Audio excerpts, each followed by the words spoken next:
సూర్య భగవానుడే. ఆ సూర్య భగవానుడే వచ్చేసి స్వామివారిని దర్శించుకుంటాడంటే అంత పవిత్రమైన దేవాలయంగా భక్తులు భావిస్తారు. ఈ దేవాలయం కార్తీక మాసంలో ప్రతి ఒక్క భక్తుడు అంటే 30 రోజులు ప్రత్యేక అభిషేకాలు నిర్వహిస్తాము. అన్నాభిషేకం అంటే ఏ దేవాలయంలో కూడా లేని విధంగా అన్నాభిషేకం అంటే ఇప్పుడు అభిషేక జలం అయితే స్వామివారికి అభిషేకం ఎలా విసర్జన చేస్తామో ఈ యొక్క అన్నంతో కూడా స్వామివారికి అభిషేకం నిర్వహిస్తాం.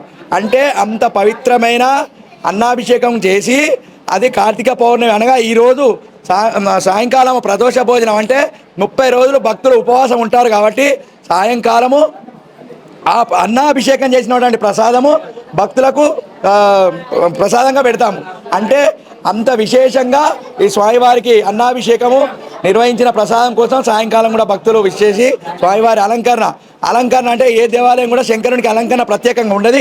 ఈ యొక్క దేవాలయం కూడా ప్రత్యేక అలంకరణ కూడా ఒక విశేషము.